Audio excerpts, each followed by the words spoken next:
धीरे धीरे रे मना धीरे धीरे सब कुछ होए, माली सिंचे सौ घड़ा ऋतु आए फल होए। नमस्कार, स्वागत है आप लोगों का हिंदी साहित्य विवेचना में।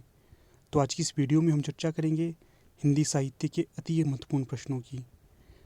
तो ये टारगेट HPLT कमीशन के तहत है और इससे पहले हमने 5 वीडियो को डिस्कस कर लिया है और ये 6ठा वीडियो है। अगर अभी तक आप लोगों ने वो वीडियो नहीं देखे हैं तो आप उन्हें भी देख सकते हो।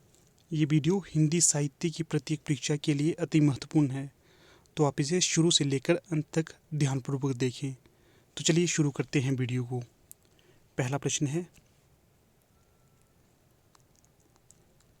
विश्व की भाषाओं को मुख्यतः कितने भाषा परिवारों में विभाजित किया गया है? तो ये किया गया है 12 भाषा परिवारों में। अगला है, हिंदी किस भाषा परिवार की भाषा है? तो ये है बहुरूपीय परिवार की भाषा। ये प्रश्न बहुत ही ज़्यादा महत्वपूर्ण है, पता नहीं कितनी ही परीक्षाओं में से पूछा जाता है, तो आप इसे याद रखना कि हिंदी किस भाषा परिवार की भाषा है। तो ये है बहुरूपीय परिवार की भाषा। अगला प्रश्न है,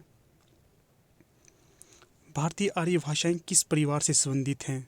तो ये हैं बहुरूपीय परिवार की।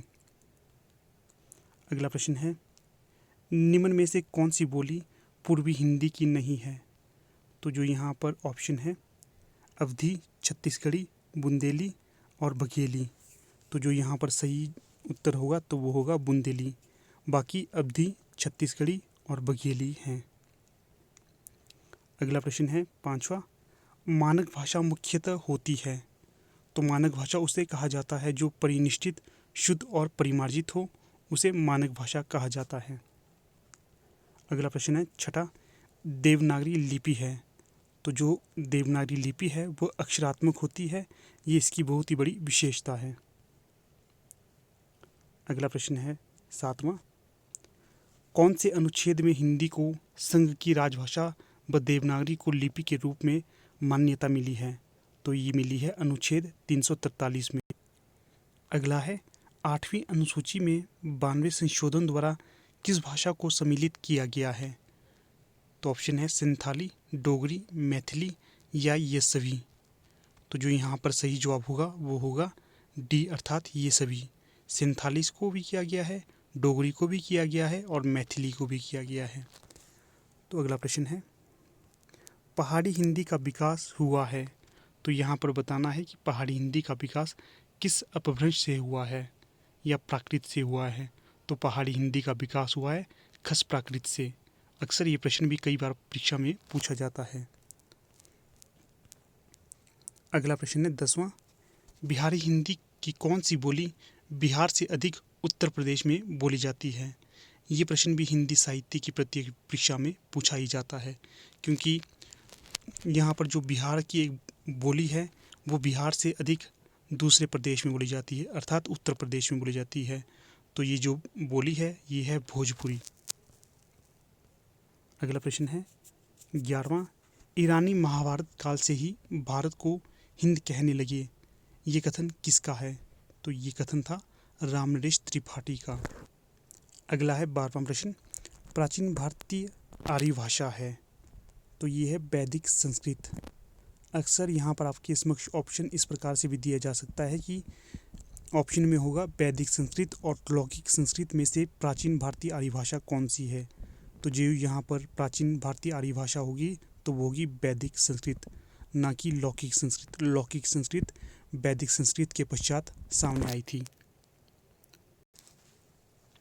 अगला प्रश्न है 13, किस भाषा को प्रथम प्राकृत कहा जाता है? तो ये कहा जाता है पाली को। अगला है 14वां प्रश्न, वैदिक ग्रंथों की भाषा थी। तो ये थी वैदिक संस्कृत। आप इसे वैदिक के नाम से ही याद रख सकते हो। क्या वैदिक ग्रंथों की भाषा वैदिक संस्कृत थी। अगला है 15वां, मध्यकालीन आर्य भाषा का समय था। तो ये था 500 ईस्वी पूर्व से लेकर 1000 ईस्वी पूर्व तक। अगला है 16वां प्रश्न, कच्चान व्याकरण किस भाषा में लिखा गया है? तो ये लिखा गया है पाली में। अक्सर ये प्रश्न भी हिंदी साहित्य में पूछा ही जाता है क्या जो कच्चान व्याकरण था वो किस भाषा में लिखा गया था? ये है पाली भाषा में लिखा हुआ व्याकरण।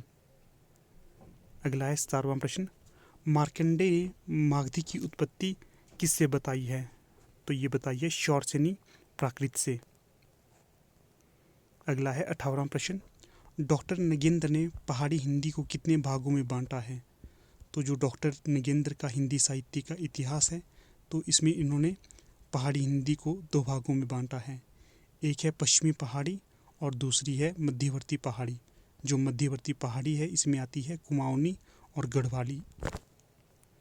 अगला प्रश्न है 19, उर्दू शब्द मूलतः किस भाषा का है? तो ये है तुर्की भाषा का। और जो उर्दू शब्द का अर्थ होता है वो होता है शाही शिविर या खेमा। अगला प्रश्न है 20, जफरनामा किसकी रचना है? तो ये है शरफुद्दीन यजदी की और इसका जो रचना काल है वो है 1424 ईस्वी। अगला प्रश्न है 21, हिंदू मग में पाम ना राखियो का बहुते जो हिंदी भाख्याओ। ये पंक्ति किसकी है? तो ये पंक्ति है नूर मोहम्मद की।